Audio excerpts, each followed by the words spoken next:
Assembly ఎన్నికల్లో కాంగ్రెస్ విజయం సాధించడంతో 4 నెలల తర్వాత రానున్న లోక్సభ ఎన్నికలపై అప్పుడే కాంగ్రెస్ నేతలు దృష్టి సారిస్తున్నారు.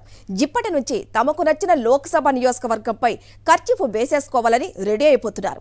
ఆశావహులు అప్పుడే ప్రయత్నాలు మొదలుపెట్టడం ఓ వింత అయితే దాన్ని అడ్డుకోవటానికి ఇతర కాంగ్రెస్ నేతలు మోకాలడ్డుతూ అదే నియోజకవర్గాన్ని తమకు కేటాయించాలని పట్టుబడుతున్నారు.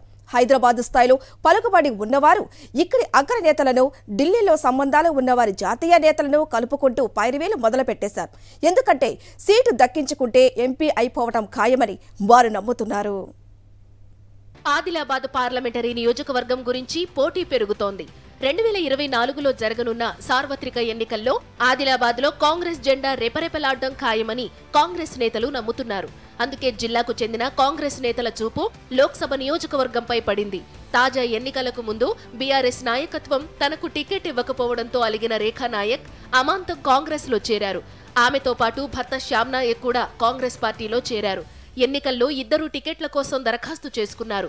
అయితే కాంగ్రెస్ నాయకత్వం శ్యామ్ నాయక్ కు టికెట్ ఇచ్చింది.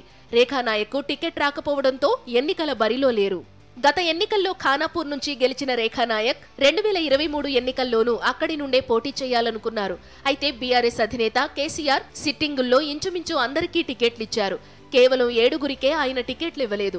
అందులో రేఖా నాయక్ ఒకరు. టికెట్ కోసం ప్రయత్నించినా లాభం లేకపోవడంతో రేఖా నాయక్ తన భర్తతో కలిసి కాంగ్రెస్ కండువా కప్పుకున్నారు. తనకి ఖానాపూర్ నుండి, తన భర్త శ్యామ్ నాయక్ కి ఆసిఫాబాద్ నుండి టికెట్లు ఇవ్వాలని దరఖాస్తు చేసుకున్నారు. పార్టీ నాయకత్వం ఇద్దరిలో ఒకరికి టికెట్ ఇచ్చింది. ఆసిఫాబాద్ నుండి పోటీ చేసిన శ్యామ్ నాయక్ ఓటమి చెందారు. అసెంబ్లీ ఎన్నికల్లో తనకు టికెట్ ఇవ్వలేదు కాబట్టి ఇప్పుడు మహిళల కోటాలో తనకు లోక్సభ స్థానానికి టికెట్ ఇవ్వాల్సిందిగా రేఖా నాయక్ కోరుతున్నారు. ఆదిలాబాద్ ఎంపీ సీటుపై కన్నేసిన రేఖా నాయక్ కొద్ది రోజుల ముందు ముఖ్యమంత్రి రేవంత్ రెడ్డిని కలిసి ఆదిలాబాద్ సీటు భార్యాభర్తల్లో ఎవరో ఒకరికి కేటాయించాలని కోరారు. ఆదిలాబాద్ నియోజకవర్గంలో ఏ పార్టీ విజయం సాధించాలన్నా ఆదివాసీల అండ ఉండాల్సిందే. రాజ్గోండులు ఇక్కడ అత్యధిక సంఖ్యలో ఉంటారు.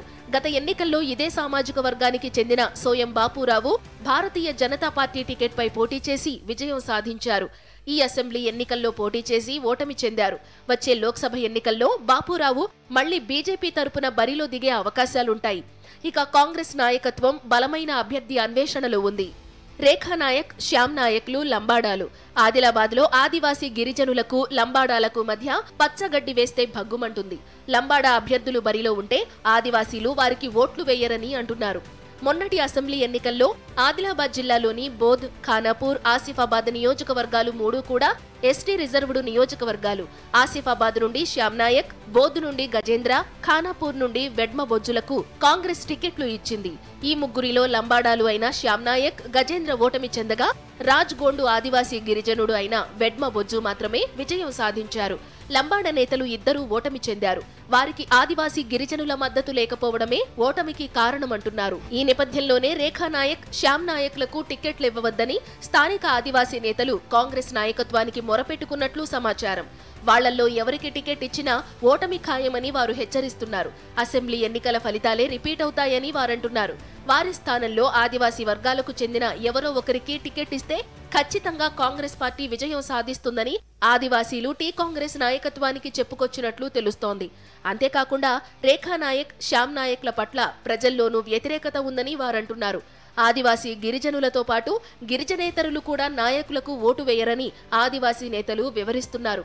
బీజేపీకి ధీటైన అభ్యర్థిని బరిలో దించాలని కాంగ్రెస్ నాయకత్వం భావిస్తోంది. అయితే సీటు తమకి ఖాయమని రేఖా నాయక్ దంపతులు ధీమా వ్యక్తం చేస్తున్నారు.